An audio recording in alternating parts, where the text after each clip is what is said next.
नमस्कार साथियों, स्वागत है आपका दिव्यांशी इंग्लिश पॉइंट में। तो साथियों, यदि अभी तक आपने मेरे चैनल को सब्सक्राइब नहीं किया, चैनल को सब्सक्राइब कर दीजिए, वीडियो को लाइक कर दीजिए, बेल आइकन को प्रेस कर दीजिए ताकि आगे आने वाली सूचनाओं का नोटिफिकेशन आपको मिल सके। तो साथियों, जैसा कि आपको पता ही है, इस समय बहुत ज़्यादा छात्र परेशान है जो टीजीटी पीजीटी की तैयारी कर रहे हैं। बेचारे इतनी धूप में, इतनी गर्मी में, इतनी परेशानी में, और बारिश भी हो जाती है, ऐसी सिचुएशन में वो धरना कर रहे हैं शिक्षा सेवा चयन बोर्ड के आगे। और शिक्षा सेवा चयन बोर्ड है जिसके कान पर जूं तक नहीं रह रही है।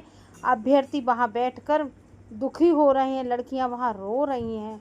आंसू लड़कों के भी आ जाते हैं। कौन कहता है लड़के नहीं रोते हैं, बस केवल उनके आंसू हमको दिखाई नहीं देते, वो बिलख नहीं पाते हैं। अदरवाइज रोते लड़के भी हैं, रोती लड़कियां भी हैं, और सब दुखी हैं। सब अपने पेरेंट्स से मोहलत मांग रहे हैं कि पापा 2 महीने की मोहलत और दे दो, 3 महीने की मोहलत और दे दो, अब हमारा पेपर हो जाएगा, अब हमारा पेपर हो जाएगा। लेकिन पेपर है कि होने का नाम ही नहीं ले रहा। अब तक अध्यक्ष महोदया मिलती थी या परीक्षा नियंत्रक आकर छात्रों से मिलते थे और कह देते थे कि परीक्षा आपकी इस तारीख को हो जाएगी, अभी हमारे सामने ये दिक्कत आ रही है। लेकिन पिछले 3 दिनों से जब अभ्यर्थी धरना कर रहे हैं तो वहाँ पर कोई भी मिलने नहीं आया। ऊपर से अध्यक्ष महोदया का ये बयान आया कि हम अभ्यर्थियों से नहीं मिलेंगे। सोमवार को फिर एक विशाल धरना है, लेकिन उससे पहले उप सचिव जी का एक बयान आया है कि परीक्षा 30-31 जुलाई को हो पाएगी। ये भी कोई निर्णय नहीं हो पाया, मतलब अभी हमारी तैयारी पूरी नहीं है कि हम 30-31 जुलाई को परीक्षा करा पाएंगे। अब इनसे ये पूछा जाए तो अब तक आप कर क्या रहे थे? आपकी तैयारी 14-15 मई को भी नहीं थी, आपकी तैयारी 21-22 जुलाई को भी नहीं थी, आपकी तैयारी 30-31 जुलाई को भी नहीं। तो आप करते क्या हैं? आप हमें एक बात ये बताती थी, जो नहीं कर पाए वो तो आप बताते, लेकिन आप कर क्या पाए अब तक, हमें ये बता दीजिए। यही केवल छात्रों का प्रश्न है कि आप वहाँ बैठकर करते क्या हैं। आप वहाँ बैठना, नई वैकेंसी दे रहे हैं। कोई ये कहे नई वैकेंसी पर काम कर रहे हैं, ठीक है भैया, हम मान लें नई वैकेंसी पर काम कर रहे हैं, उनको नई वैकेंसी देनी है। आप परीक्षा पे काम कर रहे होते, हमें मालूम पड़ जाता परीक्षा, कोई पुरानी वैकेंसी कंप्लीट कराई होती तो हमें ये लगता कि वो वैकेंसी हुई है, उसका पेपर, एक पेपर ले दे के कराया असिस्टेंट प्रोफेसर का, वो भी लीक हो गया। मुझे तो ये समझ में नहीं आती, अगर अध्यक्ष साहिबा के बस की बात नहीं है तो दे दें इस्तीफा, छोड़ दें छात्रों से पीछा, क्योंकि छात्र भी बहुत ज़्यादा दुखी हो चुके हैं। लेकिन इनका ये बयान आया है कि 30-31 जुलाई को हम परीक्षा करा भी सकते हैं और नहीं भी करा सकते हैं। कुछ भी हमारा कंफर्म नहीं है, हमारी तैयारी पूरी नहीं है। लेकिन 30-31 जुलाई में अभी तक 1 जुलाई नहीं आई, तो इनको पूरे 30 दिन का समय, इनकी तैयारी हो भी सकती है।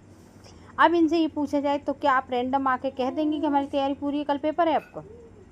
ये भी समझ में नहीं आता इनका क्या निर्णय है, क्या सोच है, क्या समझ।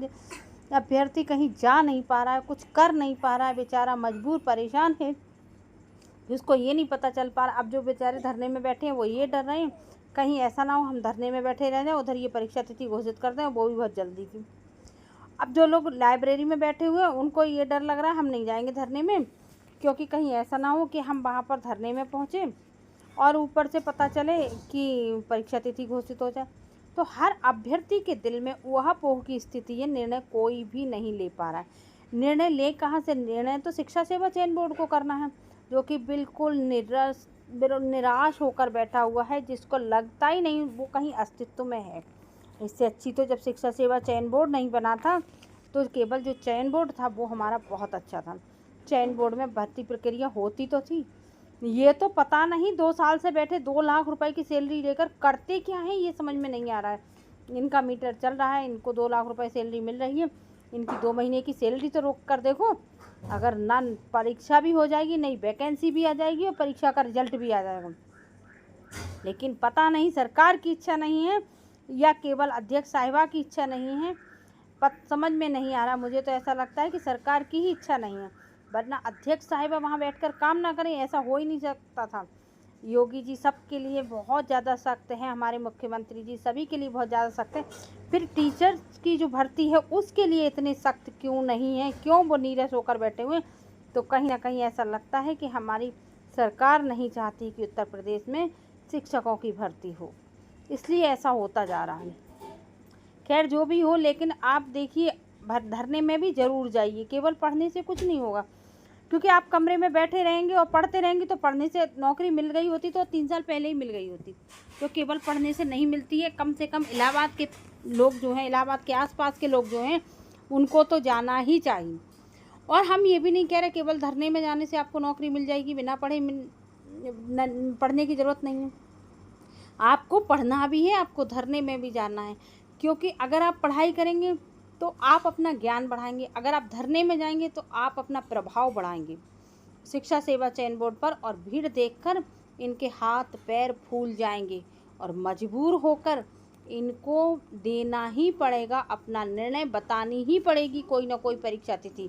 और जो परीक्षा तिथि आएगी वो अंतिम और फाइनल आएगी, परंतु ये क्यों नहीं दे रहे हैं, ये बात तो सबकी समझ से परे हो रही है। 4 दिन से अभ्यर्थी वहाँ बैठकर रो रहे हैं, उनकी आंखों में आंसू आ रहे हैं। इतनी तेज़ धूप में अगर एक भी लड़का बेहोश हो गया, किसी को कोई परेशानी हो गई, तो क्या ये जवाब दे पाएंगे उनके पेरेंट्स को? क्या इनके पास है कुछ देने के लिए? लेकिन ये समझ नहीं पा रहे हैं। कोई खुशी में नहीं जाता है, सब मजबूरी में जाते हैं। किसी के बच्चे बड़े हो गए हैं सबके, और वो पढ़ रहे हैं, लगातार तैयारी कर रहे हैं, कुछ उनकी परेशानी के लिए किसी के पास कोई जवाब नहीं है, न सरकार के पास, न शिक्षा सेवा चयन बोर्ड के पास। वहाँ पर धूप में बैठे हुए, बरसात में बैठे हुए किसी छात्र को कोई परेशानी हो जाती है तो क्या कोई आकर संभालेगा? शिक्षा सेवा चयन बोर्ड आकर संभालेगा या फिर सरकार आकर संभालेगी? कोई नहीं संभालेगा। उनका परिवार दुखी होगा, छात्र बहुत ज़्यादा परेशान है। मुझे समझ में नहीं आता कि इनको परेशान करने से कौन सी महारत हासिल हो रही है जो कि इन अभ्यर्थियों को परेशान किया जा रहा है। अरे एक बार अध्यक्ष साहिबा या कोई भी छात्रों को बुलाकर उनसे बात कर ले, उन्हें एक दिन आश्वासन दे दें कि आपकी परीक्षा अब इस तारीख को हो जाएगी, कोई भी अब परीक्षा तिथि नहीं बदली जाएगी। तो छात्र कोई पागल नहीं है, किसी प्रकार से उपद्रवी नहीं है जो आपको परेशान करने आते। खैर, इससे रिलेटेड मुझे अगर कोई भी और सूचना मिलेगी तो मैं आप लोगों के साथ ज़रूर शेयर करूँगी। नमस्कार।